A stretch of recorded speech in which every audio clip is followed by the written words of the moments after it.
Good morning.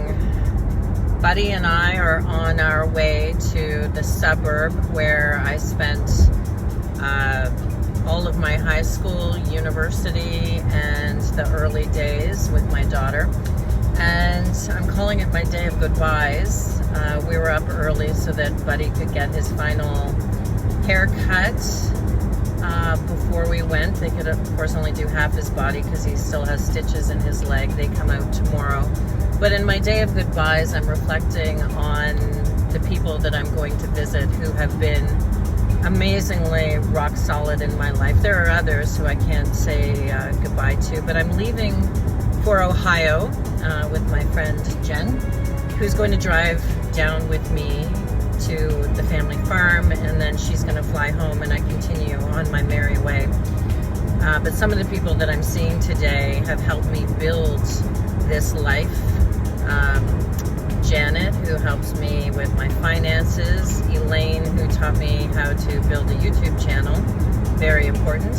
And another friend that I care about a lot. I'm also going to see my lifelong friends, well, grade 9, and the parents of my goddaughter, and have a little visit with them. And then tonight I'm having dinner with 2 other friends who have just been rock solid. So reflecting a little bit on my life, but one of the other people that I hope to see today is a woman who she wrote on iOverlander, the app, about where you can safely stay as a woman solo traveler. And so I tried that in this suburb that I'm going to, and ended up liking it so much that I did 3 nights there. And she had to boost my car because I am learning what to do and what not to do, which is why I wanted to stay in my own hometown of Ottawa for a month. And I had left my fridge plugged into a cigarette lighter in the back, and of course my battery went dead, and I had never boosted a car by myself before. I do have one of those packs where you can do it, but she did it with jumper cables. And certainly learned to never do that again, and always make sure that you're not plugged into something overnight, because you'll wake up and hopefully not in a strange place and not be able to move your car. So I've learned a lot.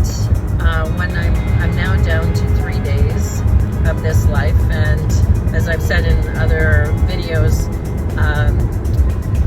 we went inside to Jen's, both her apartment and her trailer, in a beautiful trailer park, because Buddy's surgery was unexpected, first of all, but also a lot more serious than I knew. And the other thing I have to do today is get a waterproof bag, like a professional waterproof bag, because the one that I got that said it was waterproof isn't.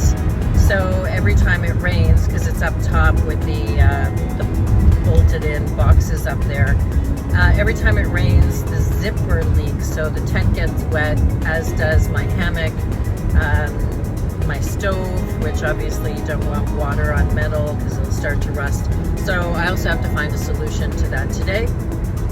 And also going to get some presents for my aunt, who just guest presents to show gratitude for all of her love and support through this journey.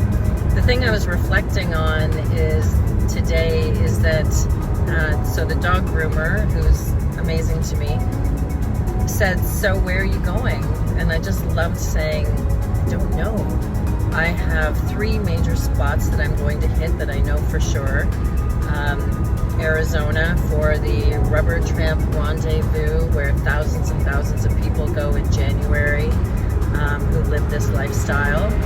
I'm meeting some long-lost family that I didn't know much about in Texas, going to see my aunt in Ohio. I want to go to Dollywood just because I love Dolly Parton, and so that's an interesting place to go, and apparently there's great campgrounds around Pigeon Forge. So still doing that. I do know I'm going to be driving up the Pacific Coast Highway. I do know that I'm going to try to do part of the Pacific Crest Trail, hopefully around Bend, Oregon, and that's because I wanted to do a big chunk of it, but because of the accident, my hip doesn't work the way that it used to. So I just hope to do a few kilometers just for the experience of it and stay in Bend for the music scene a little bit. But how I get from point A to point B, where I go, nice detours that I might hear about from fellow travelers, I don't know. And it's a very cool experience to just not know. And I have all the internet and everything, so I can work from the road, literally be a digital nomad, because I'm completely nomadic now. And it's a really good day. So I'm entering Orleans now. That's how close this suburb is to downtown that I just came from. I'm entering the suburb. I'm going to go first to the park where we were camping for several days.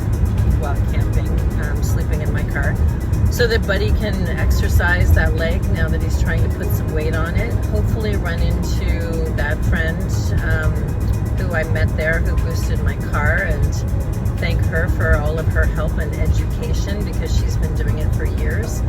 And then go visit some people. So it's funny, I remember the exact moment when I was in grade 9, 14 years old, when I entered this suburb from Winnipeg, where we had moved from.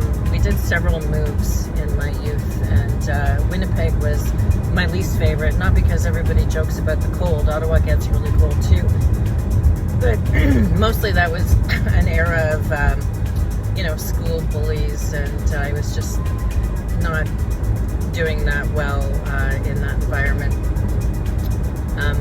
The new kid, I was always the new kid, right? The new kid sometimes doesn't get the support of the already established groups. So yeah, so coming up to that park, I'll put some video in this to show you how Buddy's walking on his leg after his surgery, and almost 2 weeks ago now. And yeah, I leave Canada for 6 months on Thursday. This is Monday morning.